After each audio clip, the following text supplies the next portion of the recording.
In this video, we're going to be going over how to create certain objects in Beautiful Soup, and we're going to be taking a look at how to make use of those objects to extract content from web resources that you might be interested in extracting the content from. So if you haven't seen the video on my channel where I go over Beautiful Soup and Requests, specifically this Quickstart guide where I kind of show how to use both of those modules and also how to install Beautiful Soup, I'm going to encourage that you go and check that out first before checking this video out, and I'll link to that in the description if you have not done so. If you have a good understanding of Beautiful Soup or a decent understanding and you already have it installed in your machine, then you can forego that if you wish and you can just follow along with this video and you should be just fine. So the first thing that we're going to do is we're going to go ahead and just import Beautiful Soup. So again, assuming that you have this installed, we're just going to say from BS4 import Beautiful Soup, which is the class that we're going to use to soupify the HTML content that we're going to eventually parse in this video. And the HTML content that we're going to parse in this video is actually just going to be described by this variable here, which is a string that really just contains a very, very simple HTML web page. So the reason that we're doing it like this is, for one, to keep things very simple. We just want to illustrate very basic concepts about how to kind of parse this type of content. The other thing is to keep it reproducible. We could see this example on an actual website that's on the internet somewhere. However, if the source code for that website is changed in any way, then the video may become incorrect as a result because the source changed, and therefore our source might not be doing the correct thing, and at the time, whenever you happen to be watching this, could be giving you a different result than what you actually expect. So this string is just going to describe a very simple HTML web page that we're going to use as our example. And just to give you a sense of what this looks like, we're going to just go ahead and write this content to a file. So what I'm doing here is I'm just creating a file called index.html, and then I'm writing that content that we defined up above. So the HTML doc string, I'm just going to go ahead and write that out to a file. And then if we go ahead and run this, I'll go ahead and clear the terminal. So I'm going to go ahead and run this file, which is called Beautiful Soup Objects. We don't see any output because there's no output to be seen. But if we go to our directory in which the file lives, we can see that it did create this index.html web page. So we can go ahead and open this up in a browser. And if we do so, we see this is the HTML rendering of the string that we saved and wrote to file. So you can see there's some very simple content on this page. There's some stuff between some bold tags, stuff between some paragraph tags, links, things like that. So we're going to see how to make use of Beautiful Soup objects to extract content like this. And my hope is that you can see it applied in this very somewhat contrived and simple setting and optimistically apply it to your own setting in which you want to apply these types of ideas. So I'm just going to close this, I'm going to minimize this, and we're going to go back to our code. So let's keep moving on down here. So the next thing that we're going to do is we're going to create a soup object based on the HTML doc string variable that we defined up above. And so this is going to allow us to parse the HTML content. So one thing that I do want to mention that I don't believe I did mention in the Quickstart guide is one thing that's kind of neat is you can use this printify function, which is provided from the Beautiful Soup class, which allows you to output the HTML code in sort of a nicely formatted way. So I'm just going to go ahead and write this and give this a run. So if we give this a run, we see that the HTML code is printed out very nicely, it's indented properly, and it just kind of looks very clean and how you would expect it to be properly formatted, let's say if you were writing this code. So alternatively, if we get rid of this printify function, if we just kind of remove that there, write it, and then run it again, you can see that this output here that we got kind of scrunches everything together. So it really depends on what you're looking for, what you're trying to go for. If you're getting like a big sense of maybe a more complicated web page, it might be nice to look at this form here. Otherwise, if you kind of want to see everything scrunched on just this screen here, it might be fine to look at it like this. So it really depends on what you're going for, but it's nice to know that this type of function exists. So I'm just going to comment this out so we don't have a whole ton of output as we're moving along here in this file. And the next thing that we're going to cover here are tags. So what we're going to do is we're going to take a look at this code, this HTML source, and the first thing that we're going to do is we're going to print out the bold tag. So if we do soup.b, this is going to give us the first occurrence of the bold tag in the HTML that we're parsing or from the soup. So if I go ahead and write this and give this a run, we see the output here is this content here. So it's the Dormouse story between these bold tags. So I just want to also point out that this content, this HTML content, is really just ripped straight from the Beautiful Soup documentation page with some minor alterations. So that bold tag that we just extracted is this one right here. It starts from the top of the file, it keeps moving down and finds the first thing that has bold tags, and it says, okay, I'm going to print this out. Alternatively, if we said soup not .b but .p, this would also do the same thing but with the p tag. So here we have class title, the dormouse's story. Indeed, if we go up to the top of this HTML source, start from here, keep going down, it's the same thing here. This is the first occurrence of a p tag in the file. So that's what's going to be printed out there. So I'm just going to comment that out. And maybe we don't want to just print out the first occurrence, but maybe we also want to do something similar. So we're going to kind of build up to a way that we can find all of the tags of a given element. So another thing that we can do that's very similar to what we just did, instead of soup.b or soup.p, we could do a similar thing where we use the find function. So if we say soup.find and then give it the tag that we're looking for, this will give us, again, the first occurrence in the HTML documentation, in the HTML doc, that has a bold tag. So if we go ahead and write this, and I'm just going to clear the terminal so we don't have too much output, we see that this is also the first occurrence of the bold tag that we got from before, where we just did soup.b. So just going to go ahead and go back here, comment that out. Now maybe what we want to do is we want to find all of the occurrences of the bold tag in the HTML document that we are parsing. So I'm going to go ahead and uncomment this, and the function that we're going to be making use of here is find_all. So this is a built-in function that we can use on a soup object that is going to find all of the content in this soup that pertains to this bold tag. So I'm going to go ahead and write this and run it, and we'll see that this returns a list where each of the elements in this list are Beautiful Soup objects that correspond to everything that contains a bold tag. So that's also good to know. So let's keep moving down in this file. So another thing that we can also think about is something called a name. So if we did soup.b.name, this is going to give us the name of the tag. So for instance, let's take a look at the first occurrence of the bold tag like we did before, and then we'll tag on a .name. So if we write this and give it a run, we see that the name of the tag is B. So that's essentially what this is going to give us. It's telling us the name of the tag that we've just printed out. Alternatively, we can alter the name and have that reflected in the source. So for instance, if we wanted to, for whatever reason, alter the name of this tag, we could do so in the following way. So we can define a variable tag, which is equal to soup.b. So this is the first occurrence of a bold item in the HTML document that we're parsing.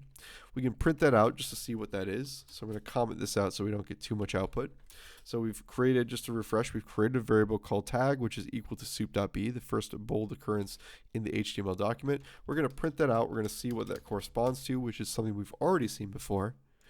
And then what we're going to do is we're going to say tag.name, which is a property, just like we did, we printed that out here. So we're going to say tag.name, instead of being equal to bold or B, we're going to say actually set that name equal to block quote.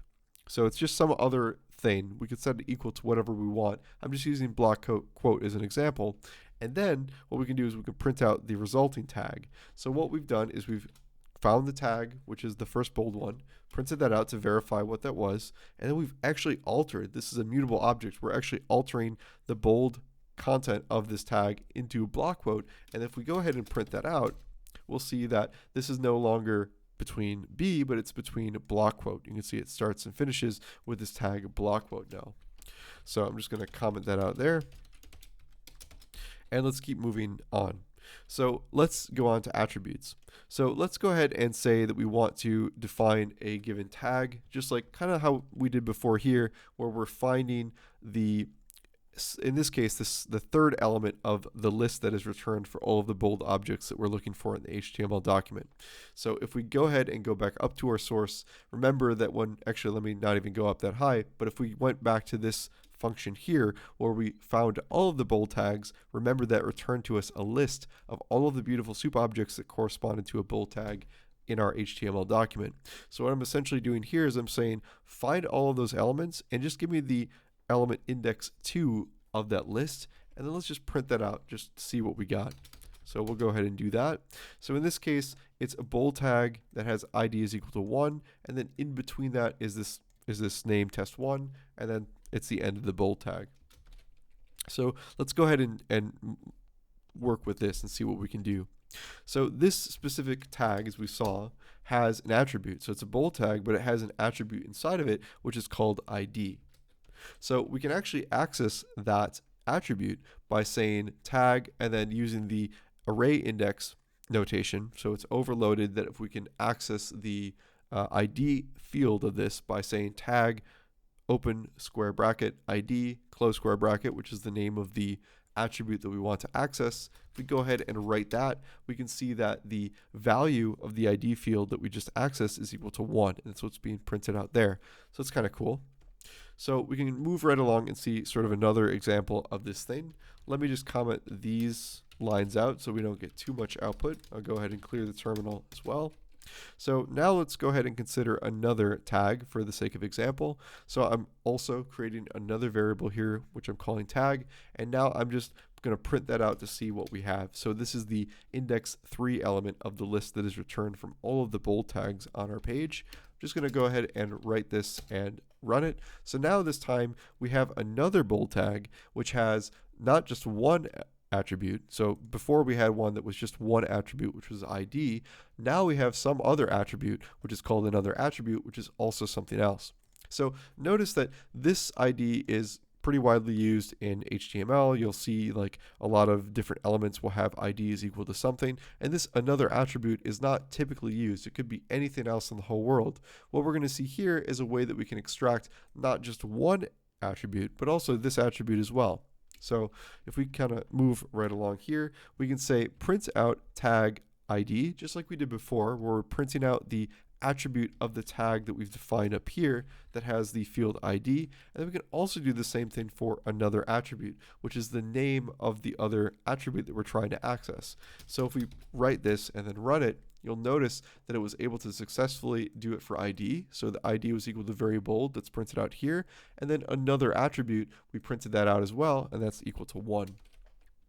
And just like how we had here, where this is mutable, we were able to alter the name. We can also do the same thing for these sorts of tags as well. We'll see that in a little bit. So let me just comment these lines out here. Let's create another tag variable. So I'll just set it equal to the same tag variable that we had before, just to verify that. Let's print that out. So this is the same tag. So I'm just setting a variable tag equal to that, and then I'm just printing that out. So if we wanted to see what are all of the other attributes that this tag actually has, so we knew because we looked at it, it had an attribute ID, it had another attribute called another attribute, but what if we didn't know what those were? What if we just wanted to see all of the attributes this particular tag had? So BeautifulSoup provides to us something called this method here, Attrs, which is going to allow us to see all of the attributes of a given tag. So if we go ahead, write this, and print it out, we see that it returns a dictionary where the key is the name of the attribute, and then the value is the value of the attribute. So the key here, another attribute, this is equal to 1. That's the value of this entry in the dictionary. And likewise, this key here for ID, the value of this is equal to very bold. So that's kind of neat as well. So let me just go ahead and comment. I will keep that actually. I'll just get rid of these print statements. So as I mentioned before, these sorts of things are also mutable. So we can change the attributes, the values of the attributes, to some other value if we wish. So just to kind of refresh, we have this variable tag, which is equal to the element that we saw before. So let me just write that and run it. So this variable tag is equal to this BeautifulSoup object here. And what we can do is we can say, okay, let's access the element another attribute, and recall that that value was equal to 1. And what we're doing here is we're saying, actually set that value equal to something else. So in this case, I'm just setting it equal to 2. So let's go ahead and print out the result of that mutable action. So we'll notice that the first time, before we make any alterations, the attribute value is 1. However, once we change another attribute, once we change that value equal to 2, notice that it's reflected here. So we're able to actually change the values of those things, which is kind of neat. So I'm just going to go ahead and now comment this out, and I'll comment out these print statements as well. So let's keep moving on. Actually, what I'm going to do is I'm going to keep this tag that we had before and illustrate one further point about this tag. So another thing that we can do, since these things are mutable, is we can also eliminate or delete the fields of an attribute. So just like we do for a Python list, when we're trying to remove an element from a list, we can use the del keyword in Python to remove that element from the list. And this is what we're doing here. We're saying, okay, the tag that had those two attributes, ID and another attribute, actually just go ahead and remove ID. So let's go ahead and print out the tag before. So just to kind of give a sense of where we're starting from. We're starting from this thing here. And then what I did is I said del ID, and notice that after I did that and then printed out the resulting tag, there's no longer an ID field in this thing. So we can also do the same thing for the other field if we so wish, and then print out the result of that. And notice that we have, again, what we're starting with, this beautiful soup object with both of these fields, and then we've deleted both another attribute and ID from it, and we've printed out the result. So just kind of showcasing what you can do with this. So I'm just going to go ahead and comment all of those out now. And let's also comment out this tag as well. And let's keep moving on down and see what else we can do. So we're going to look at some strings. So we're going to define a variable tag, which is the same thing that we've been working with for the past couple of examples. Just to kind of showcase that, I'm just going to print that out to the screen. So this is the tag variable that we're working with now. Same thing that we've been working with again for the past couple examples. And then what we can do is Beautiful Soup also provides to us a .string method. And if we print that out, let's go ahead and see what we get. If we print that out, we get the content that's between the tags. So notice that this is what Beautiful Soup is considering as the string, the elements between the angled brackets, between the tags themselves. So this is the string content that we're printing out here, and that's what this is giving to us. So let's just keep moving down here. So I think we're pretty much at the end of the file. I'm just going to get rid of these two print statements. Another thing that we can do is, just like we saw before, the mutability of these things, we can also alter the string content in between these tags as well. So if I do something like tag.string and then replace with, so this is just a function that is going to allow us to replace the content that is that string with something else, and I'm replacing the content with this is another string. And then if we print out the result of that, we'll see what we get. So let me just kind of review what I'm doing here. Creating the variable tag that we've seen before. I'm printing out the original tag with no alterations whatsoever. Then I'm using this .replaceWith method to actually alter the text inside of that Beautiful Soup object, and I'm going to print out the resulting tag. So what we should see is the original tag with test2 in between, and then after we've replaced this content with this is another string, we'll see the same tag but with the text altered. So let me just go ahead and write that, and because we kind of have a lot of output on the screen, let me just clear it, and then let's go ahead and run this. So indeed, this is what we see. We see the initial attribute, or the initial Beautiful Soup object with test2 unaltered, and then we've replaced that with the method given to us by Beautiful Soup, and we've replaced it with this text here. This is another string. So that's just some of the attributes, or objects I should say, of Beautiful Soup, and some of the things that you might want to do when you're parsing a page. You might want to parse a page, make these changes, and then write these things to a file for various reasons. There's a lot of different things that you can do. I hope that this kind of showcases the things that you can do, and hopefully it's broadly applicable to sites that you may be encountering in your own scenarios. So if you have any questions or comments, don't hesitate to leave them below. I'll do my best to answer them. As always, the code for all of these videos is going to be available on my GitHub, and you can download that in the link in the description of this video. So thanks again for watching, and I'll catch you in the next video.